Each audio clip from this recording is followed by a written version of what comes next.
Good morning, Crest. Thank you for tuning in to Volunteer Focus, and I'm your host, Alison Krull. On today's show, we're going to be talking about a major issue that exists in our society. More than 8.3 million seniors, those over the age of 60, face the threat of hunger. And on today's show, we welcome Liz Galea, the volunteer recruitment specialist from Meals on Wheels, an agency that works to combat this growing number. So welcome to the show, Liz. Oh, welcome, Allison. Thanks for coming on. And thank you for having me.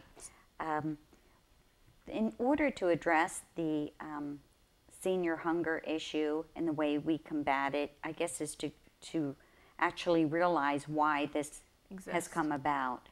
And we found that the greatest challenge for seniors today is that there is a lack of awareness of senior hunger. Between the years of 2001 and 2007, senior hunger actually rose in the United States from 700,000 to 3 million people. And that's a staggering difference. It is staggering. In such a few short years. And it continues to grow. And we just found that most people believe that children are more vulnerable to hunger, when in reality, most seniors live alone and usually have no one to assist them. So that's where Meals on Wheels of Central Maryland comes in. And I wanted to tell you how we originated. Sure. And the story goes back to the Blitz bombings that happened in London during World War II, when thousands were left without resources to purchase or prepare food. So many of the women in the village began to acquire and prepare meals through the supplies that were remaining in community kitchens. And with that, they also formed volunteer teams that went out from house to house to deliver these meals and to check on people to see how they were doing after such a catastrophe. And the story... And kept that going. Yeah. The story actually reached our shores in the United States, and it became the model for the first Meals on Wheels that opened in Philadelphia in 1954. And the success of that story captured the attention of our founders, and which are Beatrice Strauss and Ernestine McCullum, who were already taking steps to prepare a meal program in Baltimore. And this fueled and inspired them. And we did open our doors in Baltimore on October 3rd of 1960. And now you extend outside of just Baltimore as well. Correct. What areas in Maryland do you reach? We serve Baltimore City, Baltimore County, Anne Arundel, Carroll, Harford, and Howard counties. And then this is also a nationwide organization. It's a nationwide organization, but the Meals on Wheels individually own and operate their own organization. And as far as the mission, what is it that your organization's trying to do? Well, what we do is we enable homebound people to live longer independently in their own homes. And we provide them with nutritious meals to keep up their stamina and their health. We provide them also with a personal visit by a friendly volunteer. And when they need additional services, we're there to help them acquire them. Exactly. So you have many services then. Oh, I mean, yes. it's not just, like you said, just delivering meals. Right. We have, and I can tell you about Sure. some of them, just to combat the isolation that happens when people live alone, is we have a phone pal program.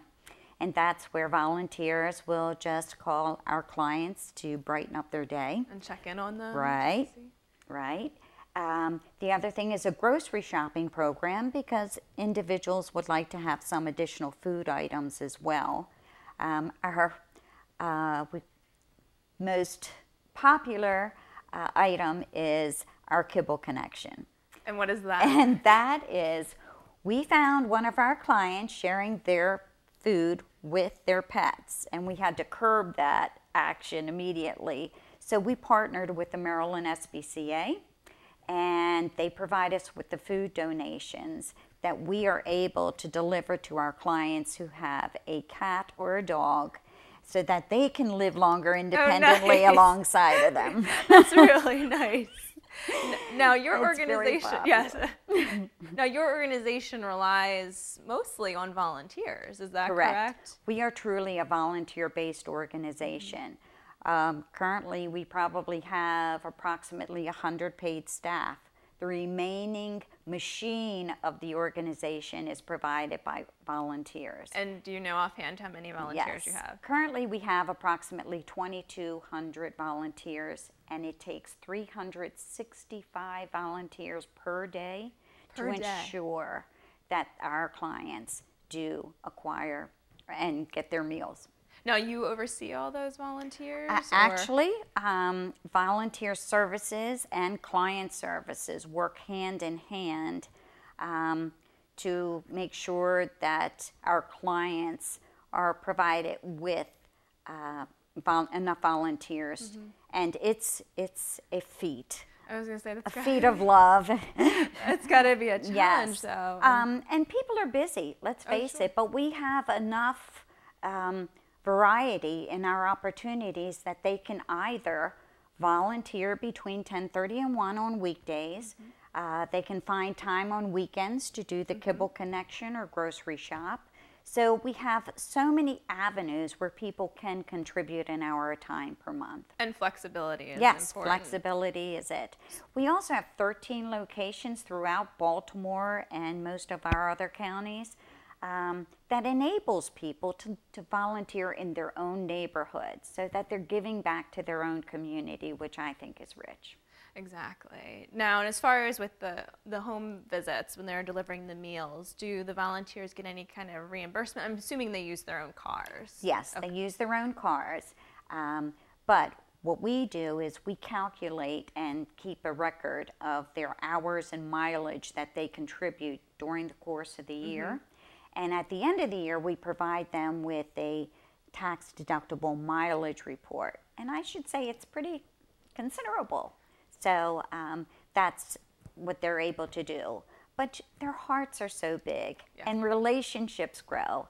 And I can tell you that our volunteers, they are upset when they need to meet their obligation day to just go and socialize with their clients. They don't spend a lot of time with our clients at that time. What we do is we provide them with their nutrition, but it's that friendly smile. Just having contact with somebody. The contact to just open up their lives for a moment and to help them with anything that they need at that time. Now, I'm assuming the volunteers have to go through some kind of processing too. Right. You can't just send them out and give them a list of names of people. So That's true. Can you tell us? Because a lot of people, when they're looking into volunteer opportunities, like to know what the investment is initially. So if you could just let us know. All of our volunteers are screened. Those who are 18 years of age or older, we do pull a criminal background check on them to ensure that our vulnerable population is protected. We also pull motor vehicle records to make sure that they don't have 12 points on their driving record. And that is what we do to ensure the safety of our clients. And now, if somebody from Crest were interested in volunteering with you, what could they do? What they could do is contact me with the information that you will provide. And we started something new, which I think is genuinely a lot of fun. We invite people to just come to a site to actually see what a delivery is all about. This helps them decide if we're the right organization that they want to donate their time to. And it's great because they meet some of the volunteers, they meet some of the clients, they see exactly what's involved. And at the end of the delivery, that is when they tell us if they will. For them.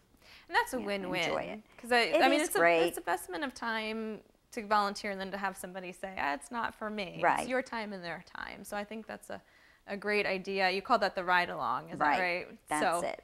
If any of our residents here at Crest were interested in just seeing more about that. Right. And then for our residents who can't get out of their apartments, you suggest the Phone Pal program? The Phone Pal is perfect. And, like I said, it's putting people in touch with one another and helping them stay connected. But we have a lot of groups and a lot of other individuals that if you're crafty and you like to do art projects, do so. The number of items is up to you, but we'll make sure that our clients are the benefactors of that talent that they have. Oh, that's really nice, because we have a lot of art groups and craft groups here at Crest. And we'll welcome them. Yeah, so hopefully they're listening right now. Yes, right now. Exactly. So, as far as the clients of your program, what kind of benefits are they getting? I mean, have you heard any feedback from them? Well, not only do we provide them with nutritious meals and personal contact, but we also save lives. Yes. I mean, we have a number of stories where we were instrumental in saving their lives. One particularly was that a client recently suffered a stroke, and she laid on the floor for hours.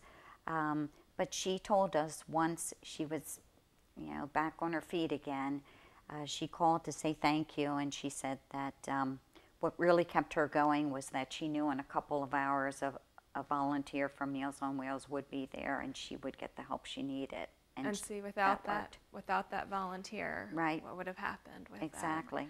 Now, and you gave me a list of other services that maybe you didn't even know that Meals on Wheels, because you just work with the volunteers do, right. But they work with the family members, right, addressing what it's like for their family member to live home alone, what they need to do, the different steps they need to take to make sure they're taken care of. Right.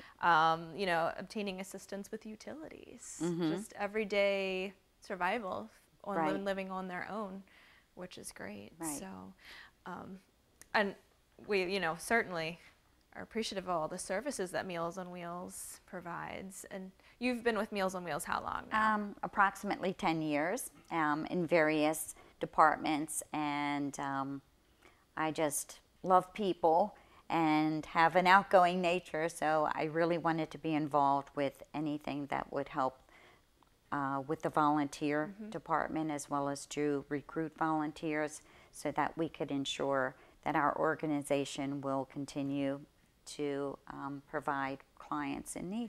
Good, good. Now, can you give us your phone number in case people are interested? Okay. My direct dial number is 443-573-0940. Okay, and that's Liz Galea, so you can feel free to contact her whenever. She'd be gladly take your calls. Okay. Volunteers and anyone interested can also contact me for information, because I have Very that. good. So, well, thank you, Liz, for coming on the show today and talking about all the services Meals on Wheels provides. And hopefully at some point we might be able to organize a ride along and just give some people here an idea of what's involved. Just to even see. Exactly. Yes. And that's what it's all about. You said your focus is raising awareness. So. Right, and making a difference. Yes, exactly. So. And I just like to say, if there's anyone who is even considering volunteering, not even just for our organization, but something that's been tugging at your heart to do something, give an hour, do something, change a life. Exactly. Well, thank you, Liz, for coming on the show. Okay. And we will see you next month for Volunteer Focus.